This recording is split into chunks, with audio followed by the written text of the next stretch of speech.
No series of rhythmic breakdowns would be complete without some Meshuggah. It's day number 9 of 10 rhythms in 10 days.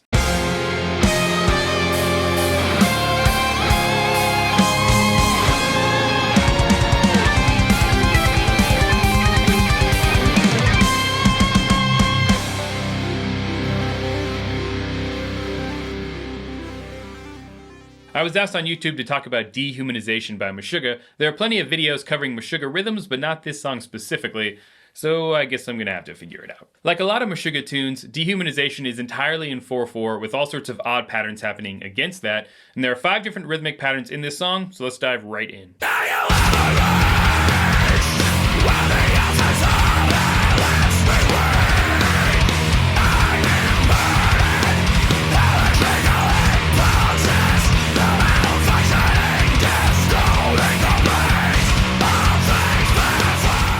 The first half of the song is built off of this rhythmic motif.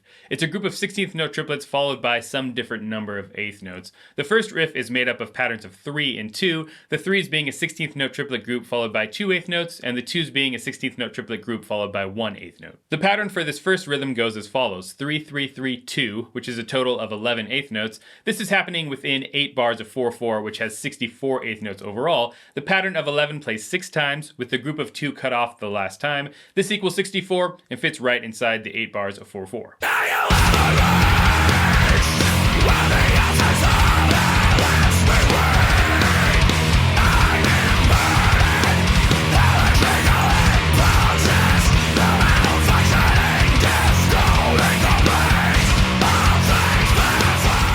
Here the crash cymbal plays quarter notes, while the kick drum, bass, and guitar play the pattern of 11, and the snare drum accents parts of that 11 pattern. Okay, rhythm 2.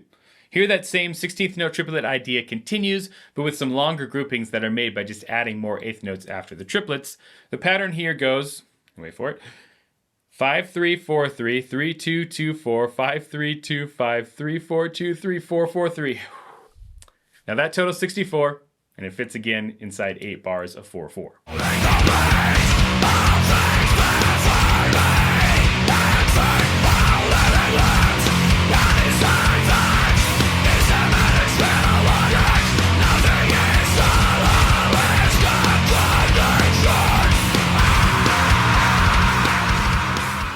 The instrumentation is the same here as the first riff, cymbals playing quarter notes and all the other instruments following these groupings. This second rhythmic pattern continues in the rhythm instruments all the way up until the lead guitar break at 1 minute and 16 seconds. There is a melodic variation where the riff gets away from the constant open low string with some higher notes, but it's still following this same pattern.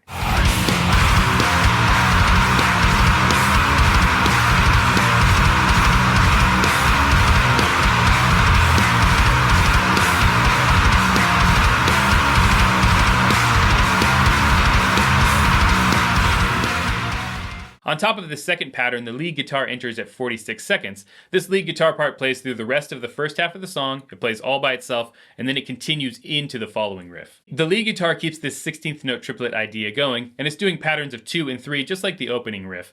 3 3 3 3, 2 2 3, 2 3 2 3 3.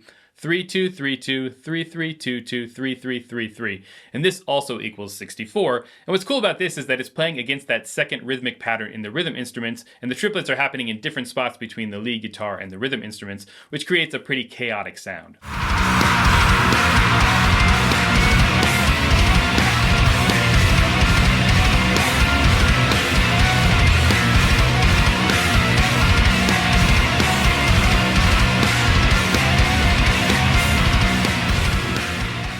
The third rhythmic pattern to look at comes right after the lead guitar break.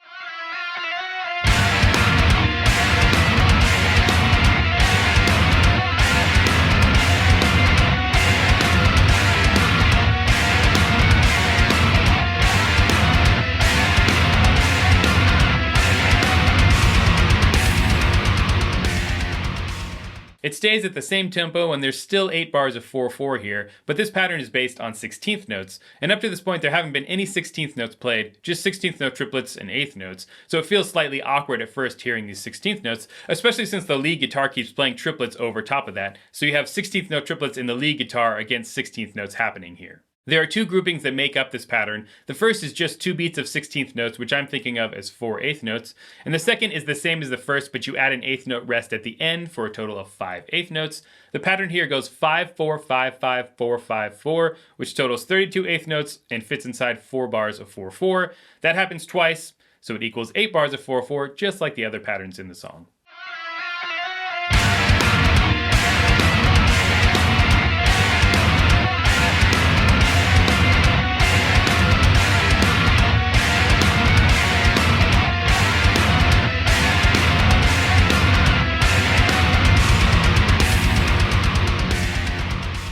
Here, all of the instruments are playing these groups of 5 and 4, including the cymbals, so you finally lose that quarter note pulse in the cymbals that's been constant up to this point in the song. Alright, rhythm number 4. This one continues the groups of 5 and 4, but here in the groups of 5 there's no rest. Instead, the last note that's played gets held over where the rest was happening in rhythm number 3. The groupings here go 5, 4, 5, 5, 4, 5, 5, 4, 5, 5, 4, 5, 5, 3, which once again equals 64. They do throw in that group of 3 at the end, but that's just so that it lines up with the downbeat of the next measure.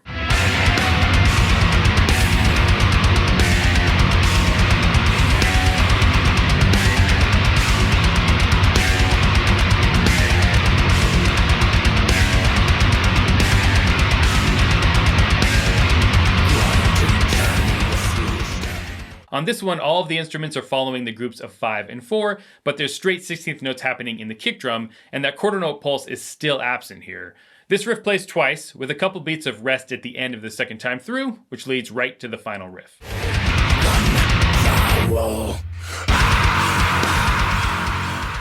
Last rhythm to look at here, and this riff is probably my favorite from the whole song. It really gets the head banging.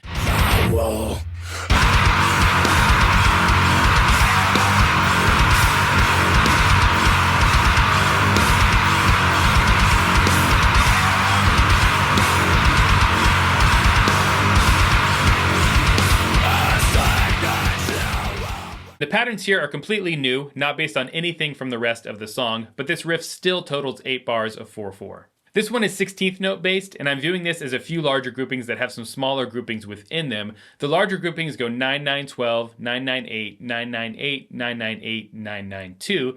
This totals 128 16th notes, or 8 bars of 4/4. Now within these groupings are some smaller groupings. I'm viewing the 9 as 3 groups of 3, and that happens in a couple of different ways. In the first way, the group of 3 is played as 16th notes, and the second and third groups of 3 are held.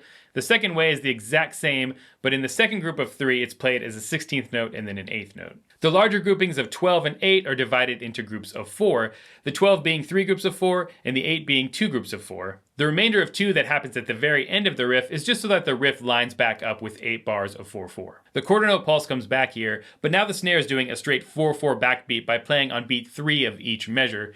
This is the Meshuggah sound that most people are familiar with, a 4/4 backbeat against a bunch of odd patterns. And it's cool that this doesn't happen in the song until the very end. It makes this part feel even heavier to finally have that backbeat come in.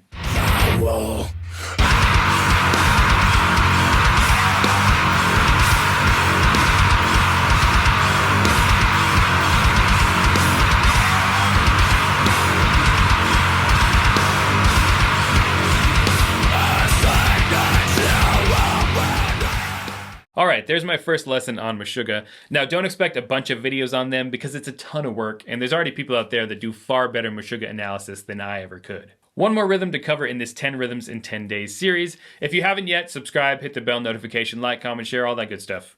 Till tomorrow, stay proggy.